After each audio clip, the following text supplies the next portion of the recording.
What if the opening lines of Genesis were not just ancient poetry, but a coded map of how consciousness shapes reality? In this episode, we explore the creation story not as myth versus science, but as a psychological blueprint for existence itself. What is the word that brings order from chaos? What does it truly mean to be made in the image of God? And how does the knowledge of good and evil awaken our deepest vulnerabilities and responsibilities? This is the genesis of mind, meaning, and the mystery of being. Okay, let's get into this.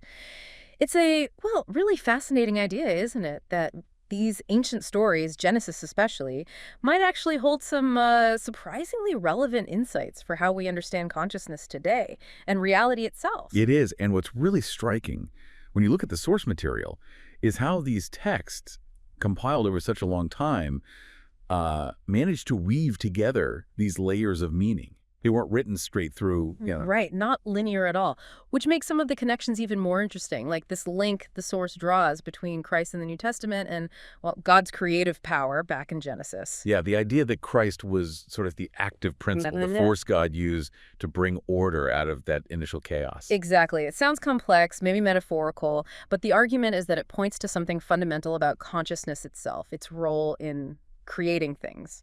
And, this idea that consciousness is primary, it's not just some ancient philosophical thing. It's actually a live debate now, isn't it? Among physicists, neurobiologists. For sure. The source mentioned that thought experiment. If a movie's playing in an empty room, does it really exist as an experience? It really pushes you to think about how central our experience is to, well, what we even mean by reality. Okay, so let's keep that question in mind, how consciousness shapes reality as we look at Genesis. God using the word to create order from chaos, that formless void deep. Right. And the source makes a great point connecting this to everyday life. It's not just theology. We all face formless potential, situations without structure. And we use our focus, our consciousness, to shape them, to give them form. Like encouraging someone, Yeah. like saying, live up to your potential. We get that intuitively. There's something there waiting to be realized. And apparently our brains are even wired for this. The source talks about dopamine, the hypothalamus, these really old parts of the brain getting excited by potential, by the unknown. Yeah, it's like we're biologically driven to engage with potential and try to bring order to it. It's deep-seated. Interesting. And this pattern seems to pop up elsewhere, too. Your source mentions mythology more broadly. Yes, finding these recurring elements. Often there's this raw potential, sometimes seen as feminine, like a chaotic source. Okay. Then there's some kind of interpretive structure, like the source likens it to Kant's ideas, or maybe God the Father, a kind of framework. An underlying order? Sort of, yes. Yeah. And then, crucially, there's the active principle, consciousness, the word, or the sun, that acts on the potential within the structure. It's actually a really sophisticated model when you think about it like that, a kind of trinity of being. It is, and the source highlights how even our own bodies, our evolved senses, are these interpretive structures we're born with. We don't just see raw data. We perceive through filters. Exactly. And it's consciousness, often linked to speech in these stories, that's the catalyst, turning the chaos into something habitable. Which brings us to another huge idea in Genesis. Humans, male and female, made in God's image. That is a staggering concept. The source notes, yeah, there might be echoes of older, maybe polytheistic stuff early on, but this specific idea, it's revolutionary. Totally. Especially when you think about typical ancient hierarchies. Suddenly, every single person has this inherent, almost divine value. Right. And the source argues this is foundational, For our legal systems, the idea of equality before the law, equality before God. It's easy to take for granted now, maybe, but it was radical. And the source suggests it's something vital, this belief in individual sovereignty, something we shouldn't easily discard. It really shapes how we view each other. Okay, and why speech? Why is the sun, this active principle, linked specifically to the word, not just thought? Well, the source makes a good point. Speech is public, it's interactive, it gets shaped by dialogue, by response, by community over time. It acts on the world. So creating a habitable reality isn't just an internal thing. It's collective. It's out there. Precisely. Which ties into why the source emphasizes free speech so much, seeing it as the process through which we kind of collectively figure things out and build our shared world, manufacturing everything else, as they put it. It makes sense. And it took a long time for us to even develop the abstract concept of consciousness, right? These stories feel like early attempts. Almost like dreamlike explorations, yeah. Trying to grasp these huge internal realities before we had the precise language. Symbolic, deep metaphors. Okay, so let's zoom in on those opening lines. Without form and void, darkness over the face of the deep. The English doesn't quite cut it, apparently. Right. The Hebrew terms tohu wabohu and taham carry more weight. The source connects them to Mesopotamian myths, specifically Tiamat. The dragon of chaos, saltwater abyss. Exactly. And Apsu, the fresh water. Their union, in the Enuma Elish myth, basically births the gods in reality. It's chaos and order, potential and structure mingling. So Genesis referencing Taham, the deep, might be tapping into that older understanding. God confronting this primordial chaotic power. That's the idea. It frames creation not just as making something from nothing, but as imposing order on a pre-existing, powerful, maybe even dangerous potential. Which, again, mirrors our experience. Venturing into the unknown, facing the scary stuff to build something new. Think about exploration, or even just tackling a really difficult problem. Our brains seem to use those ancient unexplored territory circuits, full of promise but also threat. And we use them abstractly, too, like in arguments. Yeah, the source gives that example. A fundamental argument with a partner, you're both kind of in uncharted territory, trying to reconstruct a shared reality.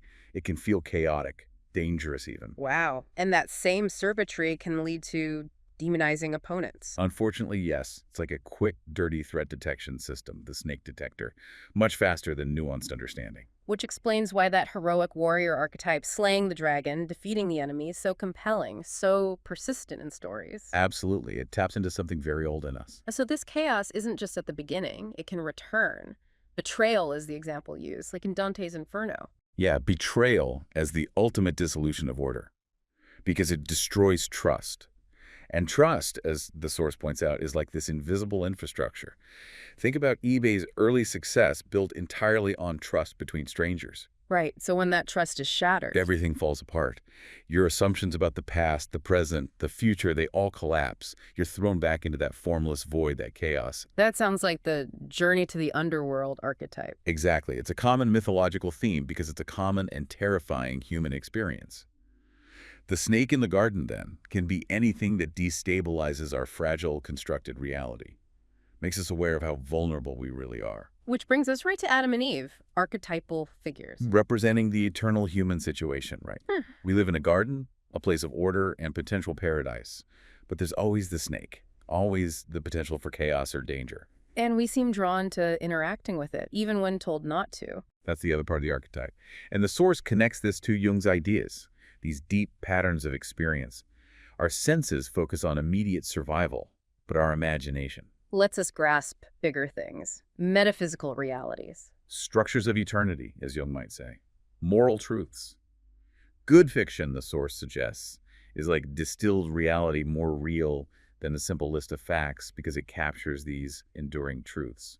And that's why Adam and Eve sticks with us. It distills something fundamental about being human. Precisely. And it challenges some modern ideas too, like the claim most people feel superior. The source suggests, look deeper, and you find this pervasive sense of, well, tragedy, of not being what we should be. A feeling of inadequacy. Yeah, something like that. And this feeling is tied directly to gaining self-consciousness in the story, the opening of the eyes. Which leads to being thrown out of paradise.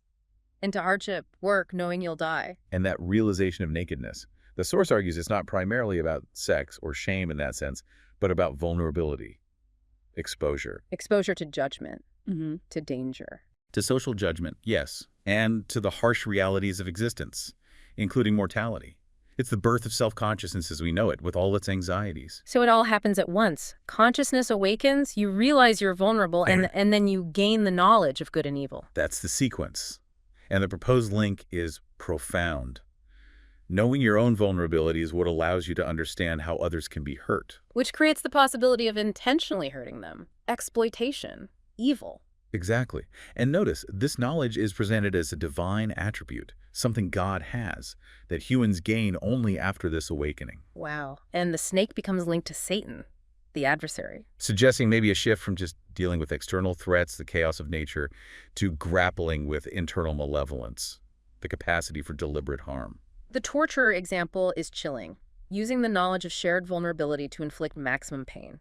It really makes you ask, as the source does, could we even handle the tragedy of existence if we didn't also have this capacity for deliberate cruelty? Is malevolence almost a reaction to the suffering inherent in being? That's a heavy thought. That malevolence could be a kind of revenge against creation itself, like in the Cain and Abel story or those writings from, say, the Columbine killers mentioned. It's a disturbing possibility raised by these interpretations. Okay, so wrapping this part of our deep dive up, we've traced this thread from creation as ordering chaos via consciousness, the word, Through the unique status of humanity, made in God's image, with this inherent value. to the double-edged sword of self-awareness, our vulnerability, our nakedness, leading simultaneously to the knowledge of good and evil. Yeah, it's all deeply interconnected in these Genesis narratives, showing how these ancient stories are still wrestling with the most fundamental aspects of the human condition. They really do offer these incredible, enduring insights even now, not just historical artifacts, but living maps of the human psyche almost. Absolutely. They provide a kind of language, a symbolic structure for understanding experiences that are timeless. Which leaves us, and you listening, with maybe a final thought to chew on. If our awareness of vulnerability is so deeply tied to our capacity for both good and evil, for both compassion and cruelty, what responsibility does that knowledge place on us? How do we choose to act, knowing both potentials reside within? It's a profound question to carry forward from these texts. We definitely encourage you to sit with these ideas, maybe revisit the source material yourself. There's a lot there.